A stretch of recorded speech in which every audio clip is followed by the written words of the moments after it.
Are we all set?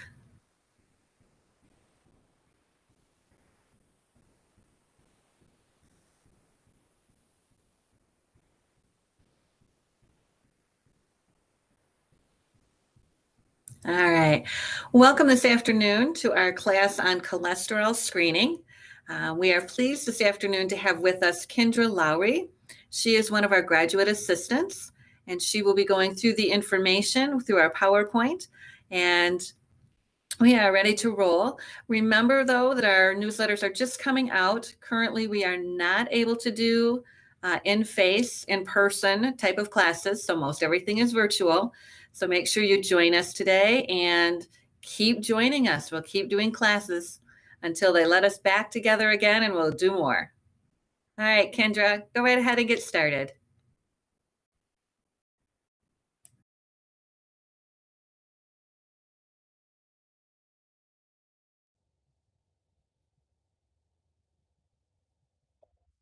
Well, thank you so much for letting me be here today. I'm very excited. And today we're going to be talking all about cholesterol, why it's important to understand what cholesterol is, why it's important to get screened, and just how it impacts your overall health. So, a little bit about me. I obtained my Associate of Science from Illinois Central College in 2019. And then moved down here to Carbondale to get my Bachelor's of Science in Public Health from SIU. I'm currently still at SIU getting my Master's of Public Health, and I'm a graduate assistant at Southern Illinois Healthcare in the Community Benefits Department. And these are just a few photos of me and my wonderful fiance, soon to be husband. We get married in a little over a month, so very exciting times. So, what is cholesterol? Cholesterol is a waxy, fat like substance that is found in all the cells in your body. It's needed to make necessary hormones, vitamin D, and substances that help digest your food, such as bile. It's beneficial to cell membrane health and brain function. Cholesterol is carried in the bloodstream by lipoproteins, which are particles formed in the liver that are made of fat and protein. An interesting fact about cholesterol is that your body actually makes all the cholesterol that is needed for that, brain function and to make those hormones. But our diet is what contributes to the extra cholesterol that we acquire. And this is found from food that comes from animal sources, such as egg yolks, meat, and cheese. So we always hear, the terms good and bad cholesterol. But what does that actually mean? So there's two types of lipoproteins. The first being HDL, which stands for high density lipoproteins, and that's your good cholesterol. One way to remember this is that HDL stands for happy. The second type is LDL. This is your low density lipoproteins. That is the bad cholesterol. You want to keep these levels low, and a good way to remember this as well would be LDL equals lousy. So let's talk a little bit more about HDL. HDL, the good cholesterol, is good because it actually moves the bad cholesterol out of your arteries and it takes it back to the liver where it can then be removed from your body completely. Typically, a high HDL cholesterol number lowers your risk for coronary heart disease. LDL, the bad cholesterol, which again stands for low density lipoproteins, is bad because it moves cholesterol into your arteries. When you have excess LDL buildup, it forms a type of plaque in the lining of your arteries and your blood vessels. And you can kind of see this through the pictures on the slide, the progression of buildup of plaque, which eventually can lead to a blood clot, causing, your arteries to harden and narrow. And when you have a blood clot, this of course can lead to heart attacks or strokes. So when you have high levels of LDL, this increases your risk for coronary heart disease. Now, a third component that's really important to understand in order to get an overall picture of your cholesterol health are triglycerides. And these are the fats from the food we eat that are carried in the blood. Most fats we eat are in triglyceride form. So those extra calories, alcohol, and sugar that we consume are turned into triglycerides and are stored in fat cells throughout the body. Triglycerides are mixed with lipoproteins to transport cholesterol throughout the bloodstream because pure cholesterol by itself actually can't mix or dissolve in the blood. The difference between triglycerides and cholesterol is that triglycerides are fat, while cholesterol is not. If you remember from a previous slide, cholesterol is a waxy, fat-like substance. So the following is a video from the American Heart Association that is just going to hopefully help you understand all the different components of cholesterol a little bit better.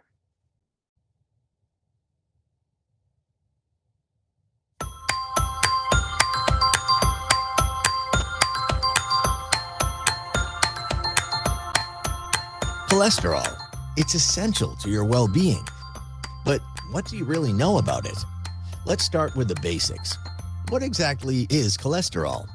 Well, it's a waxy, fat-like substance that's made in your liver and travels throughout your bloodstream. It's a key ingredient that your body needs to make new cells. But too much cholesterol can lead to serious problems, such as heart disease and stroke. Here's why. You see, there are actually two main types of cholesterol, LDL and HDL. LDL, or low-density lipoprotein, is sometimes called bad cholesterol because it can build up inside your arteries, which causes them to narrow, which can lead to heart disease or stroke. That's why you should try to keep your LDL low. Think of it this way. The L in LDL is for lower or lousy. On the other hand, HDL, or high-density lipoprotein, is the good kind of cholesterol. It carries LDL, the bad stuff, away from your arteries and back to your liver, where it's broken down and processed by your body. That's why you want your HDL to be higher. In this case, the H in HDL is for higher or healthy. There's actually a third component known as triglycerides, which plays a role in your cholesterol health. Triglycerides are the most common type of fat in your body, and their job is to store excess fat from your diet. Elevated triglycerides, along with low HDL and high LDL, can also increase your risk for cardiovascular disease, so it's important to keep your triglyceride levels low. For anyone who's had their cholesterol checked, it's only natural to focus on your cholesterol score or the actual numbers. But the numbers don't really tell the whole story about your health. That's why it's important to discuss all of your risk factors with your healthcare provider, including risk factors that you can change, like eating a healthy diet, getting plenty of physical activity, and quitting smoking. Controlling your cholesterol may be easier than you think, but it all starts with getting your cholesterol checked. It's a quick and easy test. So if you're due to have your levels checked, or if you never had them checked, make it a priority.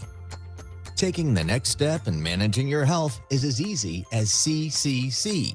Check, change, and control your cholesterol. Get started now by visiting heart.org/cholesterol.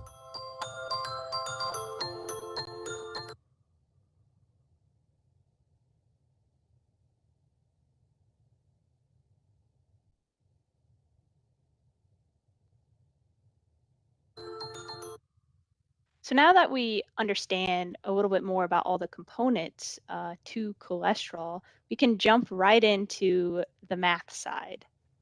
So how do you get those cholesterol numbers? Your healthcare provider will order something called a lipoprotein panel, also known as a lipid panel test. And what this is, it's a simple blood test that will indicate how much cholesterol is in your bloodstream.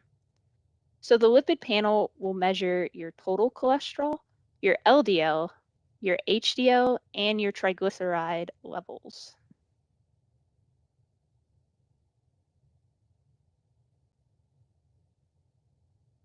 So let's break those numbers down a little bit, starting with our HDL, which is our good cholesterol. Now, the adult range for HDL in men would be 45 to 70 milligrams per deciliter. For women, that range is a little bit higher at 50 to 90 milligrams per deciliter. And these are our normal ranges that we want to try to stay within. A low HDL cholesterol level is associated with an increased risk for coronary heart disease. When we look at LDL, our bad cholesterol, the adult ranges are as follows. Optimal is less than 100 milligrams per deciliter. Near optimal is 100 to 129 milligrams per deciliter. Borderline high would be 130 to 159 milligrams per deciliter. High is 160 to 189 milligrams per deciliter. And very high is 190 milligrams per deciliter or higher.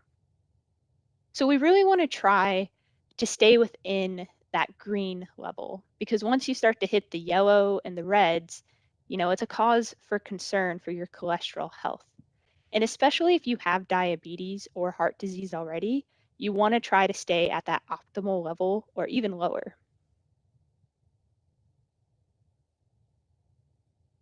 For triglycerides, the third component to your cholesterol health, the adult ranges are as follows. Normal is less than 150 milligrams per deciliter. Borderline high is 150 to 199 milligrams per deciliter. High is 200 to 499 milligrams per deciliter, and very high is anything above 500 milligrams per deciliter. When you have high levels of triglycerides, there's a link with a higher heart disease risk. And so you start to see a pattern between all of these components. When you have high levels of triglycerides, high levels of LDL, and low levels of HDL, that all leads to higher heart disease risk. So now that we've taken a look at some of the ranges, we're going to talk about how you calculate your cholesterol. And as you can see on the screen, it's a pretty simple formula. All you do is take your HDL plus your LDL and add it to 20% of your triglyceride number to get your total cholesterol score. So the adult ranges for your total cholesterol, normal would be less than 200 milligrams per deciliter. Borderline high is 200 to 239 milligrams per deciliter. And high is anything at or above 200 milligrams per deciliter. If your total cholesterol is high, you may have a higher disease than a person with a normal total cholesterol.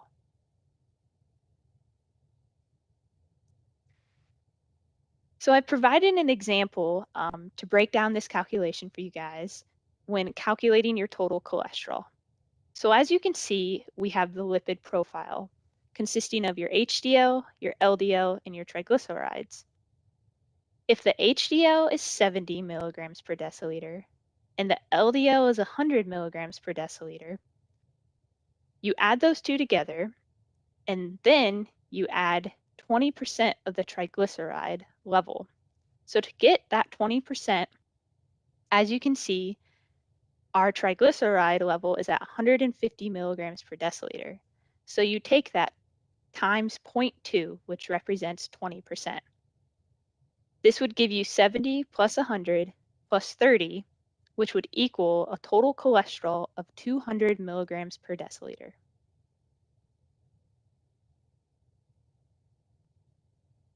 Now, another important aspect to understand in order to know more about your overall cholesterol health is your total cholesterol to HDL ratio. And all you have to do is take your total cholesterol and divide it by your HDL cholesterol number. Together, These numbers provide more information about your coronary heart disease risks than knowing only one of the numbers. In general, the higher the ratio, the higher the risk. Most healthcare providers want the ratio to be below 5 to 1. A ratio below 3.5 to 1 is considered very good.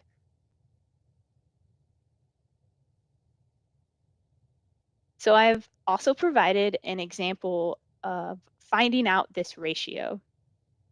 So if you have a total cholesterol of 200 milligrams per deciliter and an HDL of 50 milligrams per deciliter, all you do is take 200 divided by 50, which gives you 4.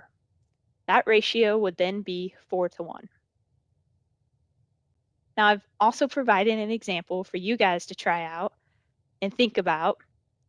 If you have a total cholesterol of 180 milligrams per deciliter and an HDL of 82, what would your total cholesterol to HDL ratio be? Well, we're about to find out. The answer is 2.2 to 1. And again, how you got this, you take 180 divided by 82 to get 2.2. So just as a reminder, you want to make sure to ask your healthcare provider what your test results mean for you, because your results will vary depending on your age, your health history, your gender, and more. What's good for you may not be good for someone else, and vice versa.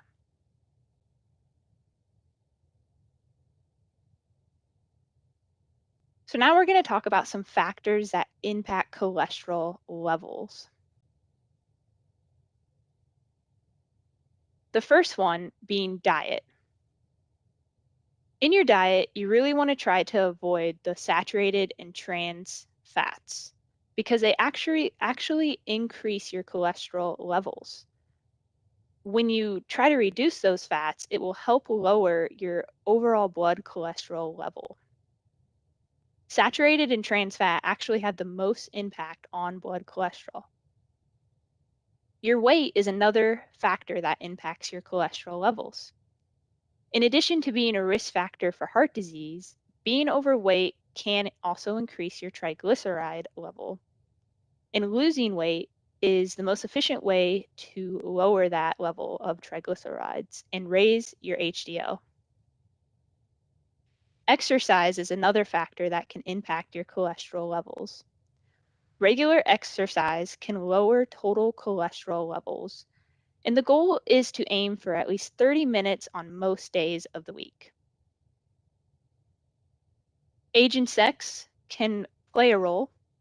As we get older, cholesterol levels tend to rise. Before menopause, women actually tend to have lower total cholesterol levels than men of the same age.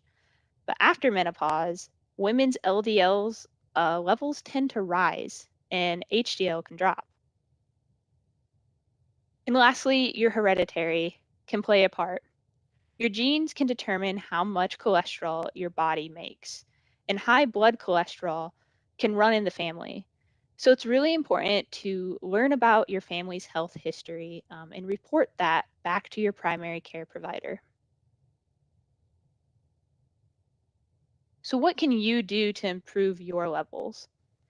What's really great is that the best thing you can do to improve your cholesterol levels are make lifestyle modifications, which means it's completely in your control. Some of these modifications include avoiding tobacco.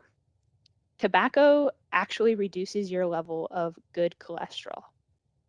You can work on changing the way you eat in your diet. Again, limiting that amount of trans fats and saturated fats, and try to focus on eating heart healthy foods like fruits, vegetables, poultry, fish, and whole grains.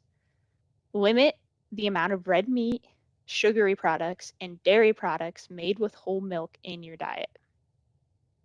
You can get more exercise, 30 minutes per day for most days of the week. And this can be a really hard thing for all of us, myself included. We get so stuck in our routine, we say we don't have time, but we need to really try to make time. Exercise, it can be different for everybody. There's no wrong way. You don't have to go and run 3 miles or lift heavy weights. Yoga, swimming, dance classes, all of those are great ways to get exercise. So make sure to do what feels good to you and what's fun for you. Keeping a healthy weight. Discuss with your healthcare provider about safe ways to do this. There's a lot of trending diets out there that may not be exactly safe or effective when it comes to losing weight. Reduce the effect of negative emotions. Learning healthy ways to deal with anger, stress, and other negative emotions are very beneficial to helping improve your cholesterol levels. Practicing those mindfulness activities can really go a long way. And then controlling your blood sugar and blood pressure. Make sure you follow your healthcare provider's instructions for blood sugar levels, especially if you have diabetes, and for keeping blood pressure in the healthy range. Another way you can improve your cholesterol levels are through medications. And this is something that, again, you would want to discuss with your healthcare provider. The goal, though, however, is to try those lifestyle modifications first to keep your levels at a good range so that medications won't be necessary.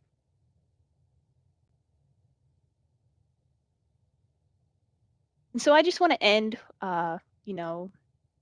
giving you guys all this knowledge. I hope it makes you realize the importance of knowing about your cholesterol and what it means and how it impacts your health. And make sure that you go out and get screened. Knowing this information can only better you. And when you do know it, you will be able to make the necessary changes to improve your overall health. So with that, I will open it up to any questions. One of the questions that came up, Kendra, was about getting the screening done. How often should you get your cholesterol checked? So for that, recommended by the American Heart Association, if you're over 20 years old, every 4 to 6 years, they suggest at least getting it checked. But of course, it will depend on you yourself and your health. If you have an increased risk and you know it, then it's recommended you get checked more often. And that's something you can definitely discuss with healthcare providers and your primary care doctor. Every time you go in for a visit, they'll make sure everything's on track. I have a question for you. What are some of the best foods to help with your cholesterol? I have a long list of foods I can give you for that, for sure. So you want to choose foods that have healthy fats like olives, avocados, nuts, and fish. And again, stay away from those trans fats and saturated fats. So that could be in foods like margarine, coffee creamers, and desserts, which is a bummer, but it's the truth. You also should stay away from foods like, pizza and whatnot. Another Fun tip for stuff. that would be to cut down on sodium, which is salt. Making sure that you're reading the nutrition labels and choosing foods that are lower in sodium. So when you go and say you're getting canned food, look on that can for a label saying low sodium or no salt added. Eating more fruits and vegetables is definitely beneficial. Fresh vegetables like tomatoes, cabbage, and carrots, leafy greens for salads, um, canned vegetables that are low in sodium, and then frozen vegetables without added butter or sauces. Awesome. Yeah. And then if you want more protein foods, looking at different types of poultry like chicken or turkey breasts, seafood like fish and shellfish, and doing eggs, unsalted nuts and seeds, and beans and peas like kidney beans, pinto beans, black beans, etc. So there's a lot of really good options out there for healthy foods that help keep your cholesterol lower. Yeah, those are some great reminders. There are some really good stuff out there and different stuff you can do with them, and it'll still taste good. My other question that kind of goes with that, what have you seen to be some of the best exercises to help with your cholesterol? I think there's not really like a best exercise for cholesterol. I saw somewhere that it said burpees, but burpees are not fun. So if you don't like burpees, don't do them. But just whatever is best for you and keeps you motivated to keep exercising on a regular basis, that's what's really going to matter. You can do the best exercise once a week, and it's not going to have as much as an effect if you regularly attend your yoga class 4 times a week or 3 times a week. I think that's a great reminder because there's just so many times you say, you know what, I'm going to change it, and you go out there, you run a mile that first day, and then you're done. So Right. just do what you can do at your pace. I think that's always a really good reminder. Any step is a good step in the right direction. Talking about all that food made me hungry, but then it also made me wonder about when I do cholesterol testing, does it have to be done when I'm fasting? So it is recommended if you want to get the best results to fast about 10 to 14 hours before, because when you eat food and drink anything other than water, it will elevate your triglyceride levels. And so most physicians will suggest a fasting to fully understand that lipid panel.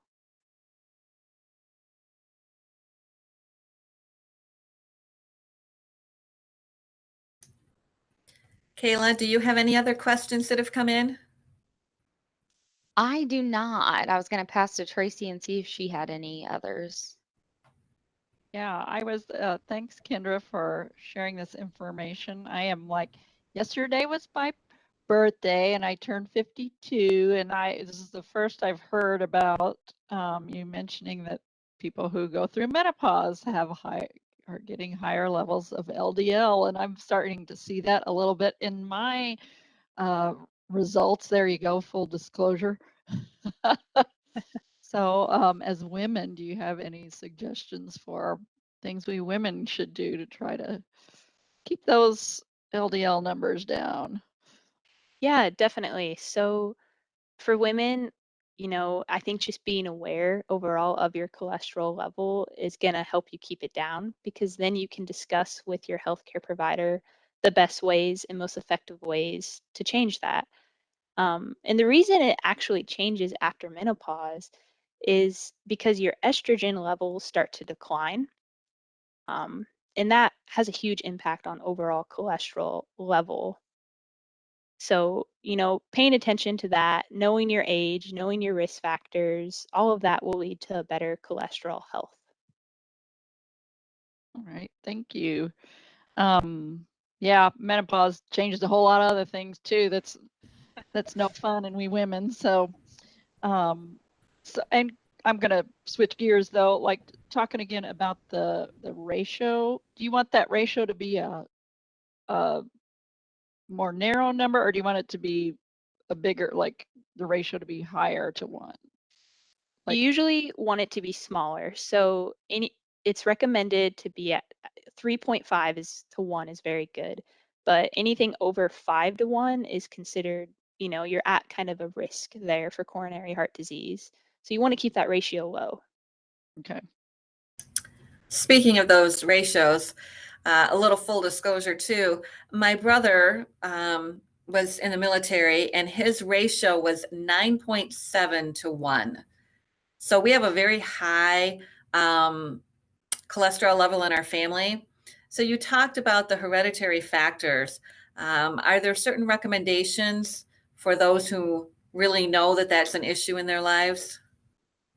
The biggest recommendation I would have, and I feel like I'm repeating myself a lot, but just talking about it with your healthcare provider, because they're going to know the best ways, and you making sure they know that family history. Because if they don't know, it might be a shock to them when they see your levels are so high, and they may not understand why. That's why having that primary care provider as somebody you go see every year to help you watch that stuff is a very, very good thing to do, because they can catch it before you have to do some, or before something transpires that forces you to do something or lands you in the hospital or something like that. So very good. All right. Any other questions? No. We really appreciate it, Kendra. Cholesterol is one of the most important screenings we need to do to find out about coronary heart disease. And so we definitely recommend that you have your primary care physician inform you of how often you should get tested and be able to get into the lab early so you can do that when fasting. No one wants to wait till the middle of the afternoon without eating. So no other questions from anyone at this time? Kendra, do you have any final words of wisdom for us? Go get screened if you haven't already. But thank you so much for letting me do this. Thank you, Kendra. We really appreciate you doing this with us.